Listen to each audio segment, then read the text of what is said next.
Oh man. It took me so long to get through that press line. I thought they were gonna like castrate me or something. I said, get over here now. So was it hard for you, like knowing that your character just decided, hey, I don't want to have these powers anymore? It was. I wouldn't say it was hard for me as much as I would say it was weird.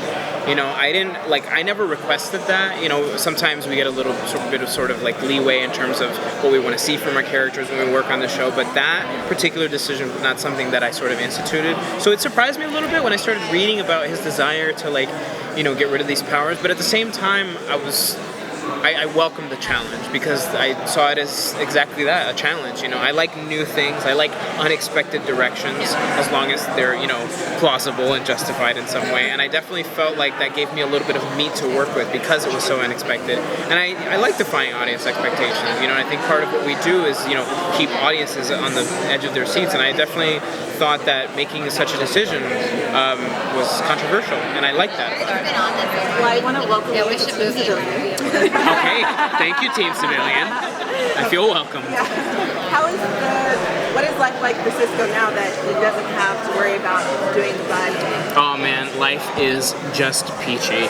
I think he's kind of on top of the world because he's reaping the rewards of everything he's wanted. Of course, it took him quite a while to sort of figure out what he wanted, but obviously, as we all saw at the end of season 5, what he wanted was best encapsulated in him deciding to take the cure so that he wouldn't have to bear the burden of being Vibe and making his work life his personal life. I think something that was important for him in order to maintain sort of emotional stasis was to create a division between that work life and that personal life, which was emblemized in his relationship with Camilla Wang.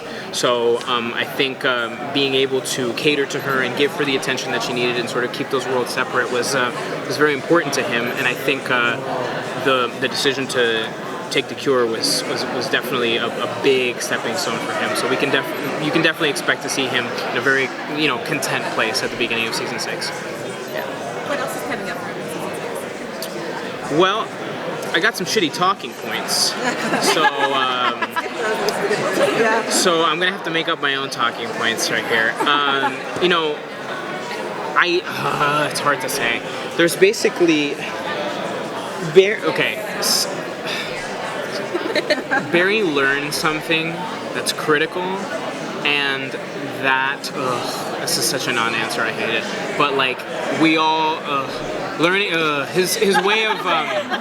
his way of communicating that and relaying that, and everyone's sort of independent reactions to that. That's really sort of the meat of the conflict of the first half of the season, and that's something that I'm really interested in exploring, because usually we paint very broad, very primary colors in terms of how things take place, how people respond to it, how characters respond to it. But I definitely feel that everybody's responding to the sort of conflicts that arise at the beginning of season 6 in different ways, and that I think creates dimension and complexity and dynamics. So. The team got used to relying on Cisco's powers. Do you feel like his part inside of the team, his dynamic with the team changes a little bit now that they're gone? I don't really think so. I think part of what's great about Team Flash and what they have going on is that they're a family, right? And they're a core unit. And even though you may not always understand why your Uncle Bob did X, Y, or Z, you can love him enough to sort of support him through that decision and respect him, and I think that's definitely the kind of energy that's being explored between these characters, is even though they might not completely understand why Cisco made this decision, they recognize that it's something he felt he needed to do and something that was important to him. And, Cisco can't be his best Cisco if he's not happy, and if, carrying the burden of being the superhero is not making him happy, then obviously that had to go.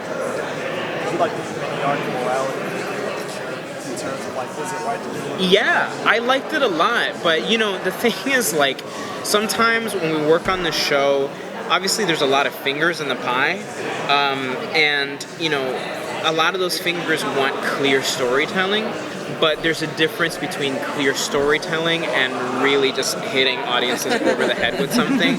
And so I definitely felt that there were times where like we sort of had to fight against that, because what I really loved about that was that it was something really like legitimate, and it wasn't like a really interesting plot point, but I didn't want it to like become this big thing that we just sort of like revisit over and over and over again, because it loses its value. And I think part of what was so interesting about that plot point was sort of how unexpected it is that we were tackling the ethics of giving someone a cure.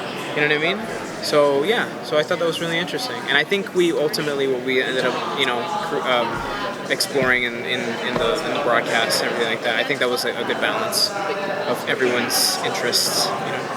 One of the good things about when you were Vibe, you got to get out of Star Labs a little bit. And Yeah. so now that I don't want you to be stuck in Star Labs. Are you going to get to go and explore, like maybe visit Camilla at St. Citizen? Well, that's the thing is, I think as Cisco's exploring, kind of how to balance his life a little bit more. I think when we follow Cisco through his own sort of plot points, you see not just how he helps the team and how that relationship develops, but also how his relationship with Camilla develops. So it's not just following him in the lab, it's also following him when he goes home after work, and he, when he punches out, you know what I mean? And he always clocks out at a certain point,